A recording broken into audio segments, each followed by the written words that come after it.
Good morning, believers. Good morning, Israel. It's your brother, J.D. Nija. How's it going? Man, getting old's a tough reality. I'm not completely well yet, so I'm here. I'm going to do a half hour for you guys. I'm still itching a little bit. I don't know. I see the dermatologist. I probably need to see the allergist. I don't know what's going on. But anyhow, let me clean the camera real quick.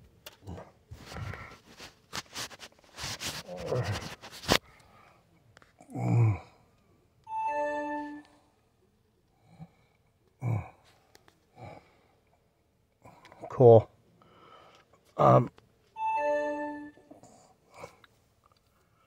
Just took my truck in for service.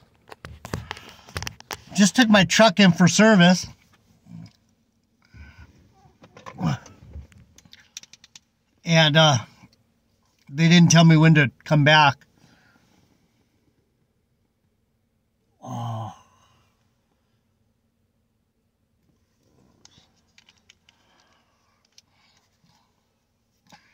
If this is what dying feels like,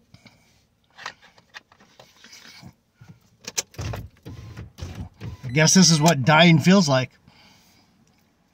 Anyhow, good to see you guys.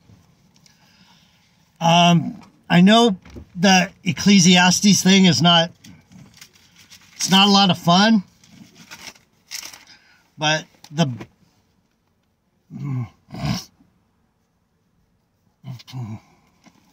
Bible's not,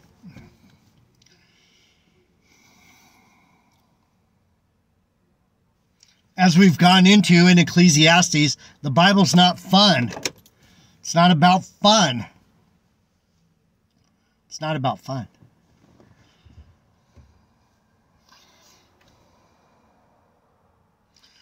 So here I am, not well, not sick, not well, not sick, not well. But before we get into Ecclesiastes, I always do this. You know how I roll, how the Lord rolls with us. I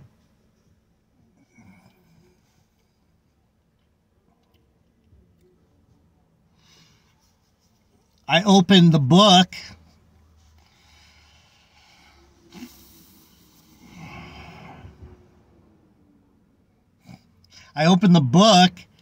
And what we're talking about pops up. So there's Psalm 126. I have Psalm 126 marked. I saw laboring in vain. Psalm 127. But being that Psalm 126 is marked and we're talking about Ecclesiastes and how sorrow is better than mirth. Sorrow is better than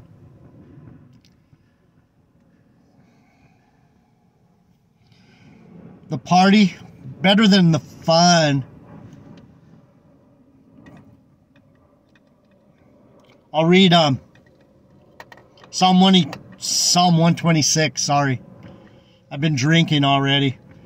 I took my truck in and I came over to the bar to hang out with my friend, and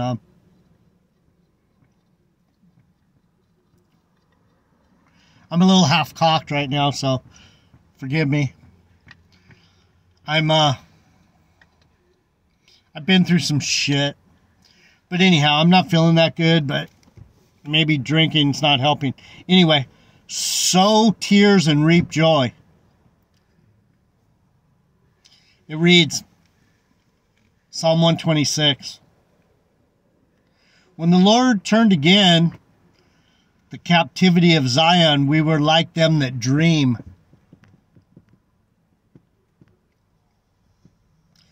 When the Lord turned again the captivity of Zion, we were like them that dream. When the Lord turned again the captivity of Zion, we were like them that dream.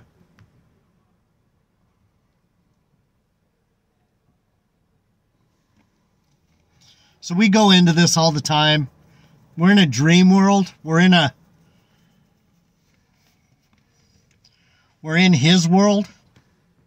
He's going to make you think what you think. See,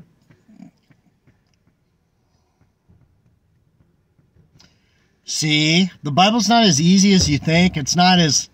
Spiritual things are not simple.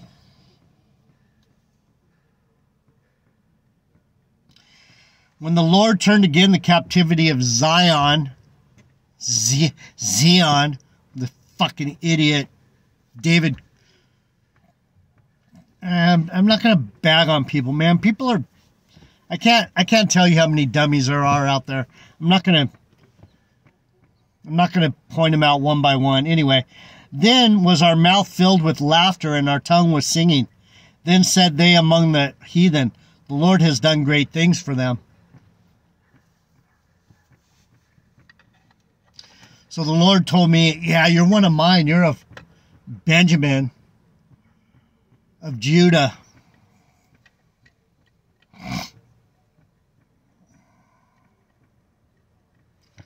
So inside I'm laughing because it's like he told me to myself, he said, the captivity is over. It's time to rejoice. I'm going to put you through Satan's going to put you through some last minute bullshit. But I know you're going to make it through because you're one of mine. There's no way for him the Satan or anyone else to pluck me from his hands. And so when you think of it, you got to think about that. Are you really covered by the blood? Are you part of Zion? Are you part of Israel? I'm just going to go straight like I always do.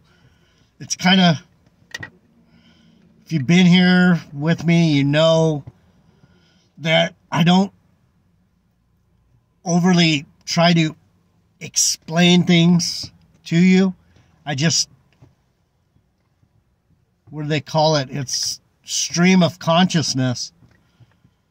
You got to understand stream of consciousness to listen to me. Stream of consciousness means that as a writer, as a poet, as a literary scholar of literature, we talk in stream of consciousness. Verse 3, the Lord has done great things for us, whereof we are glad. Turn again our captivity, O Lord, as the streams of the south.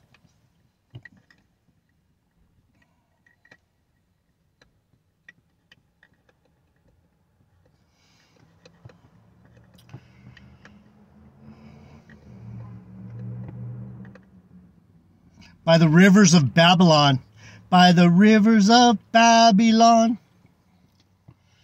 They required of us a song. They want us to sing and dance for them. These devils, these beasts. They want to see the spirit. They want to see these narcissists. They love our spirit. They love it. And we're all too glad to play the clown, play the fool, you know what I'm saying. Some of you do. If you're Israel, you know how we dance and sing and we jump around and we have this gladness in us that these devils love to see. They're full of the Lord. Make them dance. Make them show us what they got. And then they beat us down and they fuck with us. But anyhow, verse 4, turn again our captivity, O Lord, as the streams of the south. I would say, if you understood southbound, Are you southbound? We're bound to this flat plane, this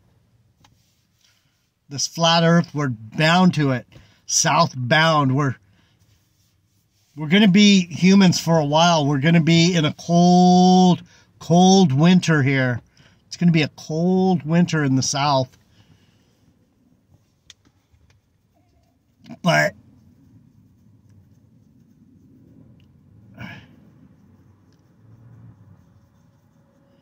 fucking still itching. Some of the dog walkers, man, they are hot.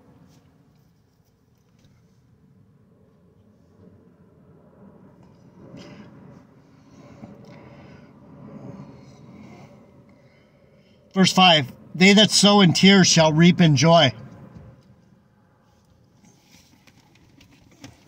Those who sow in tears will reap in joy.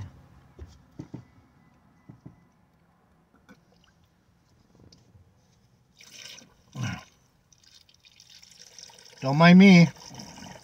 I'm not gonna.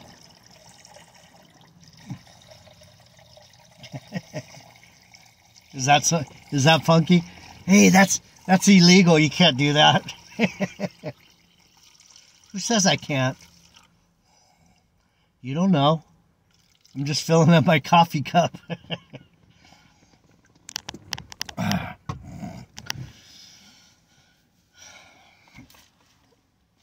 So, verse 6, he that goeth forth and weepeth, bearing precious seed, shall doubtless come again with rejoicing, bringing his sheaves with him.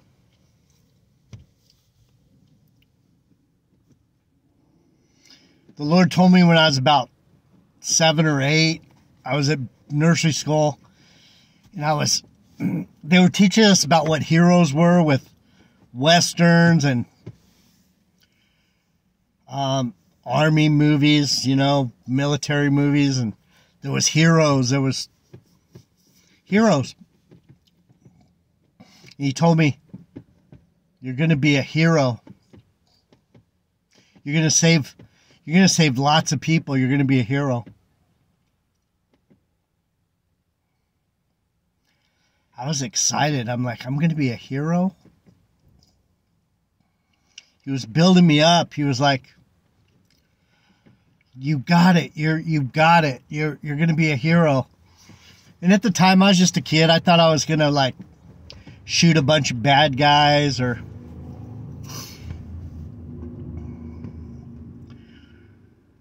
usher a lot of people to a safe spot, or you know how a 7 or 8-year-old mind works. So, he that goeth forth and weepeth. So I've had many regenerations of sadness.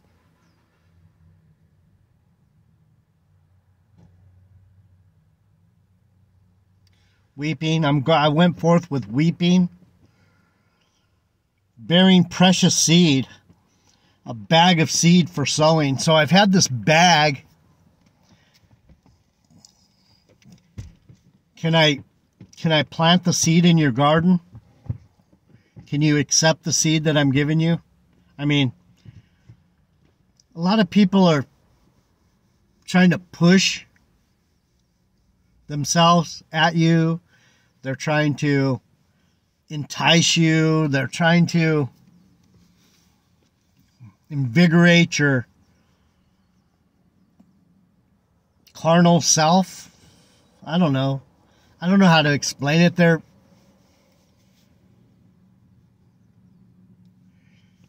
cornering you somehow. I'm not here to corner you. I'm asking you, will you just let your ground accept the seed? Let your ground accept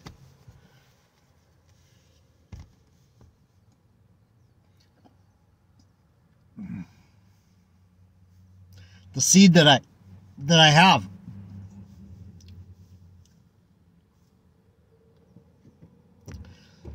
It's not extraordinary in the world. It's not gonna overwhelm you. It's not gonna titillate you.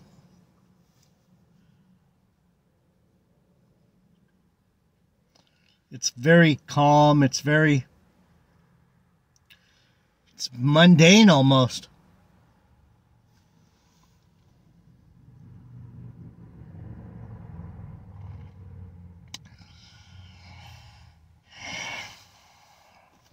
Let me read what it says.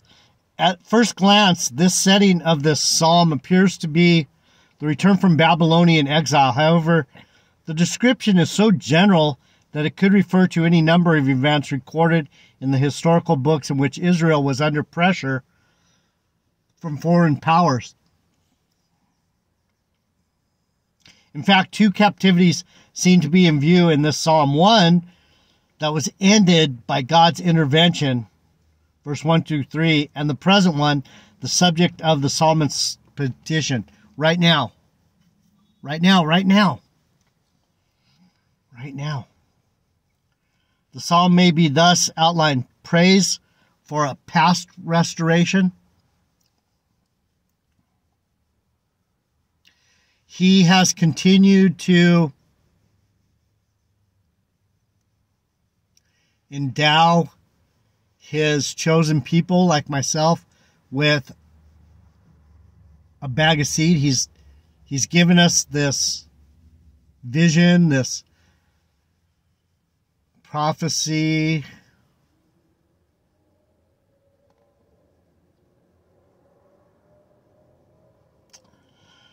The psalm may be thus outlined: praise for the past restoration, petition for restoration at the present, and confidence in the restoration in the future. Right?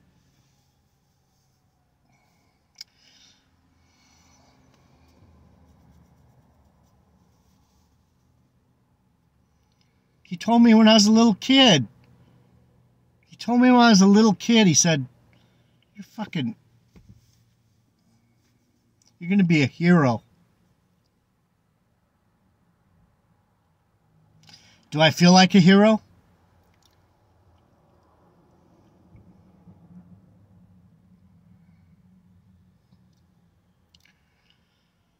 I feel like in the future, yeah. I haven't saved everyone yet, but I'm gonna save a bunch of people like you. You're gonna carry some of the seed that I give you. Let's go back to Ecclesiastes. Do you get it? You guys get it? You understand what I'm saying? Damn.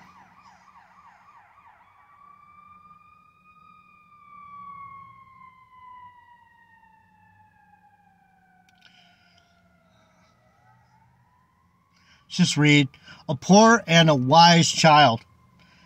Ecclesiastes 4:13.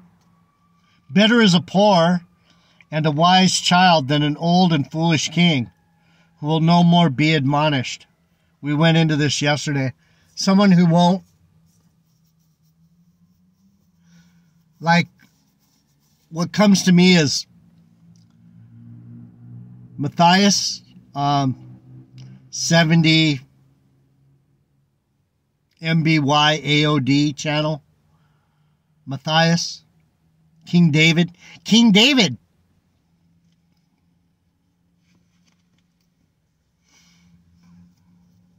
One guy, his name's Rico. Rico tries to tell Matthias he's a good man. He's a good man. He's just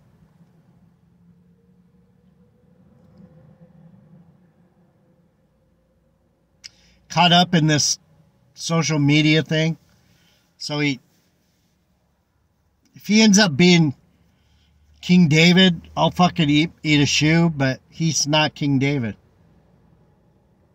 And so the guy's trying to tell him Like I tried to tell him, you're not King David, bitch. Motherfucker. Can't be. Can't be. King David's already sat his ass down. I'm as close as you get. Fucking Adonijah. Fucking fourth son of King David.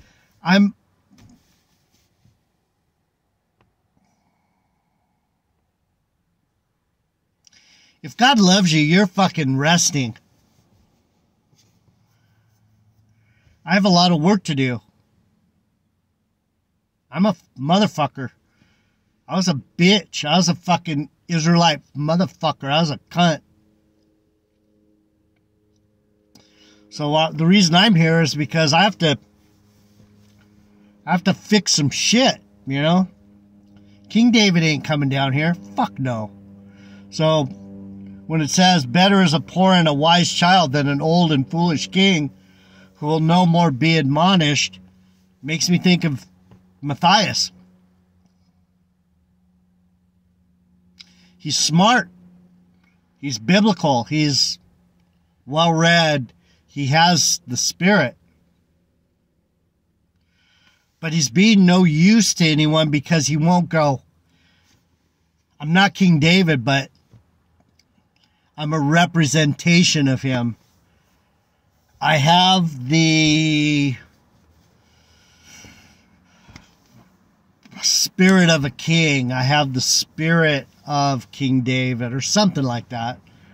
Fucking open your mind, bitch. What the fuck's wrong with you, Matthias? You fucking love you, brother. You're fucking blowing it.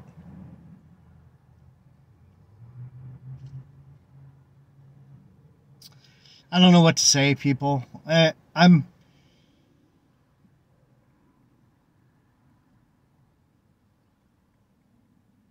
wouldn't say confused. I'm distressed. I'm distressed by my own reality. I'm distressed by this reality. It's distressing. It's depressing. Let me continue. Verse 14. A poor and wise child. Verse 14. For out of prison he comes to reign, whereas also he that is born in his kingdom becomes poor. This is me. This is talking about me.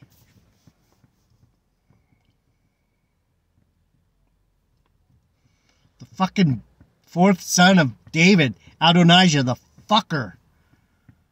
I'm a fucker, man. I'm a prick. I'm a fucking devil. Look at the Bible. Find me someone who is more out of his fucking mind than me.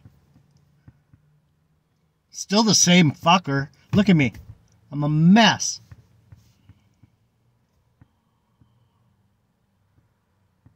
Yeah, let me tell you this. Let me tell you that. I'll tell you.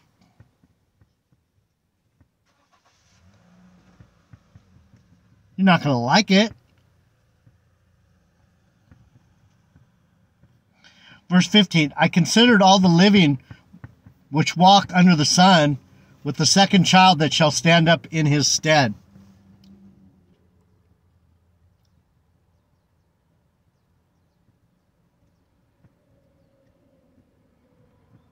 Do you guys know what that's talking about? Do you know what that's talking about?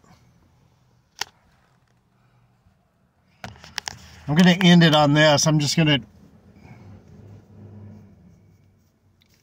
You want me to come back and talk about this?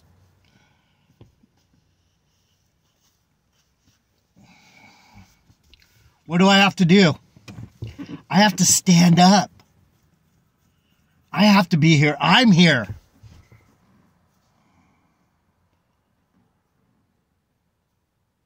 Benjamin. Benjamin is here. The one born in Bethlehem, like Jesus, but I'm here. I'm not.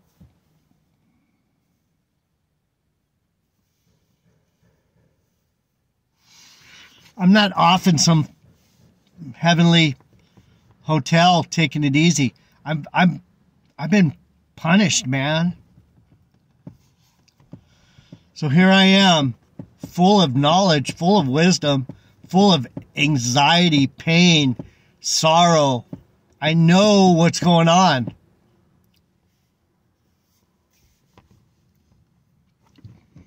Does it matter? Rapture, fucking Trinity, all that bullshit. That's fucking for worldly people to fucking worry about. I got bigger fish to fry.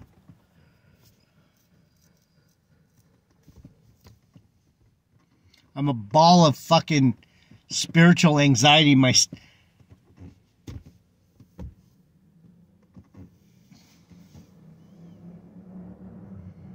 I have boils. I have allergic reaction to this world. This place is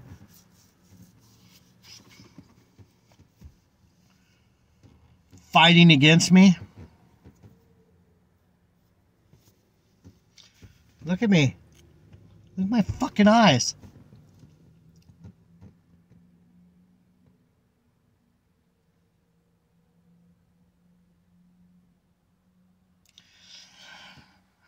There's no end of all the people, even all that have been before them. They also that come after shall not rejoice in him. Surely this also is vanity and vexation of spirit. Who are they talking about?